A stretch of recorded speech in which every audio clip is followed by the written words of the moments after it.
చేశానంటున్నావు. ఒక పక్క అమంత్రములు, ఒక పక్క ప్రళయములు, ఒక పక్క ప్రకృతులు, ఒక పక్క అలా గండములు ప్రవేశిస్తున్నాయి. వీటిని ఆపే శక్తి నీలో లేదమ్మా అని కొందరు నన్ను ప్రశ్నిస్తూ ఉంటారు, కొందరు నన్ను వృత్తాంతం అడుగుతూ ఉంటారు, కొందరు నా మీద భారం వేస్తారు, కొందరు నేనున్నానని స్టడీ చెబుతారు, కొందరు అసలు ఏమీ లేదని దండూరు వేస్తారు. కానీ అందరికి నేనున్నానని అభయమిస్తున్నాను. మరి ప్రళయ ప్రకృతులు ఆపించే అమ్మవు నువ్వు ఉండగా మాకేమని తిరస్కరించి ప్రకృతికి గురి కావలసినంత అవసరం ఏమి లేదు. భక్తి కలిగిన కాడ శక్తి కలుగుతుంది, శక్తి కలిగిన కాడ భక్తి కలుగుతుంది. భక్తి శక్తి ఉన్న మధ్యలో నేను ఉంటున్నానని ప్రమాణం చేస్తాను.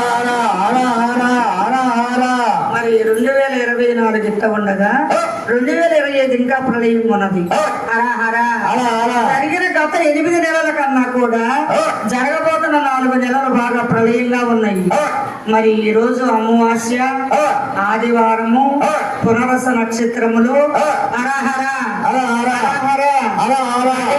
సముద్రించి గంటలు మోగించి శంకులు ఊదించి మరి అలపలకలు మోగించి సన్నాయి మేళాలు వాపించి ఆలయముతో నేను పుట్టిన రోజు విధి అని ప్రమాణం చేస్తున్నాను.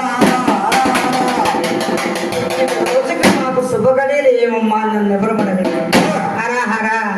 నేను పుట్టిన రోజున, నేను వచ్చిన రోజున భూమి పచ్చబడి ఆకాశానికి మేఘాలు పట్టి సకాలమైన వర్షాలు కురిసి జనుల్లో ఉన్న వ్యాధులు తగ్గి మనసులో ఉన్న మోసాలు పక్కకు తొలగిపోయిన రోజు ఇది. ఇలాంటి రోజులు తెలుసుకున్న వారికి ప్రధానం ఉంది, తెలియని వారికి ప్రళయం ఉన్నది.